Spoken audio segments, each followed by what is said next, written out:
Hey, what's up guys?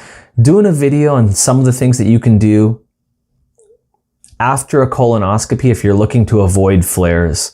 Because the last thing you want to do is flare up after a colonoscopy, but it's actually really common for people to have flare-ups right after colonoscopies. And usually they're not small flare-ups, they're severe and they're really intense and they take a lot of time to try to reverse. This video is going to show you what you can do to avoid these flare-ups and what you can do to improve your recovery time. So I know you might be thinking why do people flare up after colonoscopies? Well, first of all, you got to think of the process that you go in, the prep process for a colonoscopy when you're drinking that substance. And I know there's a few different options available, like might be Ducalex and some other things that you can drink. And it's pretty much just a substance that you're drinking to flush your intestines, to flush your gut. So they literally nuke your microbiome is pretty much what happens, and you rid your bowel of its contents. And this is the equivalent, just to use sort of like a metaphor, or at least a visual to it. It's the equivalent of killing your lawn and waiting to see what grows back first. Well, we know if we kill our lawn, in most situations, what grows back first? Weeds.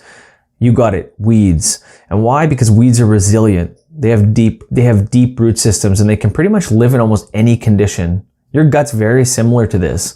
When it gets nuked, the pathogens pretty much gain the upper hand. You know, they're looking for any opportunity to pretty much thrive and grow in that situation. And this is especially true for things like Candida, because Candida pretty much hides in biofilm that's latched onto your gut walls. And if you actually go through and you look through like colonoscopy footage, you can see blobs of mucus that have attached themselves, right? They might look like a plaque, but they're attached to the gut walls. And what they do is, Candida pretty much is really smart because it creates its own fallout shelters. So we call this a biofilm. And what the biofilm is pretty much it's a blob of mucus. It's a polysaccharide mix. So you imagine going camping, and what the Candida does is it has its tent to provide shelter, but it can also eat its tent. And that's pretty much what it does, is it can take the nutrients. So it's pretty much taking carbohydrates from this mucus, and then it also has shelter. And that's one of the reasons that Candida is a little harder to try to equal out the balance or try to normalize things once you've had that experience. So, food for thought. Another thing that's a lot of concern when it comes to colonoscopies is C. diff infections. So, when you get a colonoscopy, your risk for C. diff infections, it skyrockets. It's like 7 to 13 times higher for people with IBDs versus non-IBDs. And we know that C. diff infections can cause infectious colitis that has very similar symptoms to IBD symptoms. And there's a huge group of people, if you look online, a bunch of people, because depending on where you live, but in the West, a lot of people are prompted at the age of 50, hey, it's time to go get your first colonoscopy to make sure you don't have colon cancer. Let's do this. Let's start screening for this.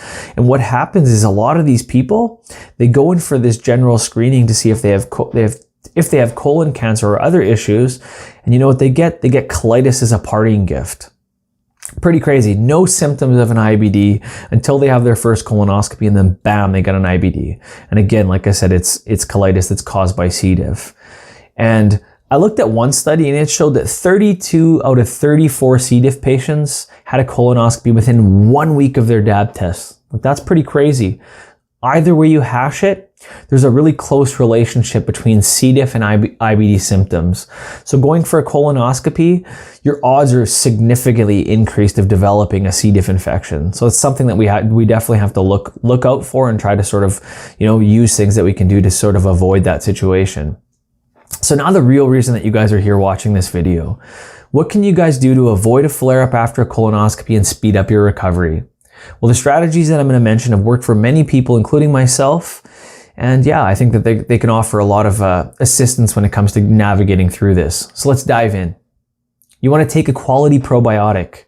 You want to, this helps to repopulate the gut with the dominant good guys. It's going to be like lactobacillus, the bifidobacteria. I'll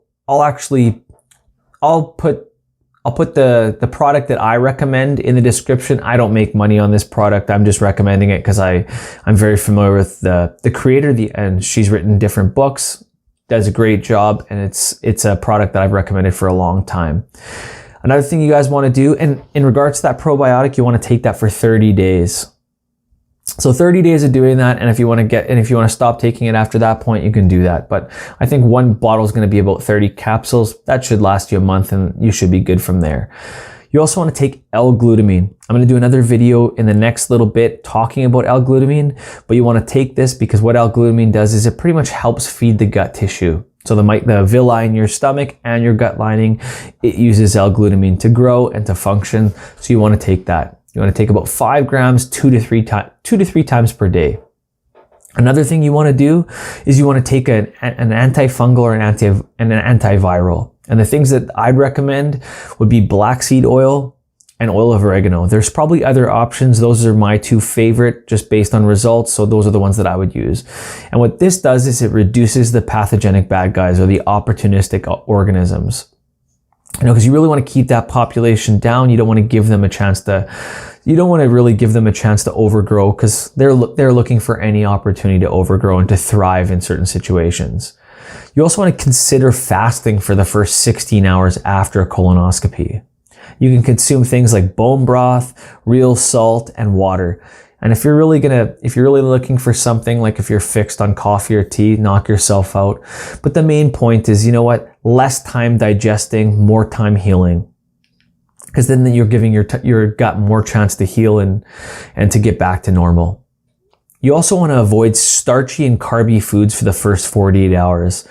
These are the foods that feed the bad guys, and they're greatly gonna, if you overdo it, it's gonna greatly increase your chance of a flare early on, and that's the last thing that you want to happen. So this is gonna mean no sugar, no fruit, no processed carbs. And after 48 hours, then you can look at adding some of these things back in. And again, I'm always an advocate of doing things slowly. Don't overdo it, because again, it really might kick you in the butt. You want to eat protein, you want to eat animal fat, because these are the building blocks of your tissues. You can also take something like collagen and gelatin for the first 1 to 2 weeks. It really helps. Again, you're just providing fuel to help your body regrow. When you think your body is just this awesome 3D printer that's constantly functioning, it's trying to heal, it's trying to recreate tissue, you just want to give it the products, the raw materials that it needs to do its job. And last but not least, you want to make sure that you're getting 8 to 10 hours of sleep, at least for the first 5 days. I know this is hard within most people's life. And again, I'm a little bit of a hypocrite because a lot of times I'm sleeping 5 to 6 hours depending on my schedule. But we're at different positions when you're early on in your healing situation, or again, going for a colonoscopy. 5 days, man, you want to do whatever you can do to get a lot of sleep in that 5 days. So if that's talking to a loved one, getting some help from your spouse or whoever you need help from, do what you have to do, because for those 5 days, you really don't want to be in a position where you end up super stressed, because as your stress increases, your chances of flaring are going to also increase. And trust me on this, because I've been in an experience like that where I've just had to work backwards and claw my way back to feeling good. And I think that most of these tips, they've really worked for myself. They worked for other people along the years that I've helped out. They're really working at letting your gut have a chance to heal.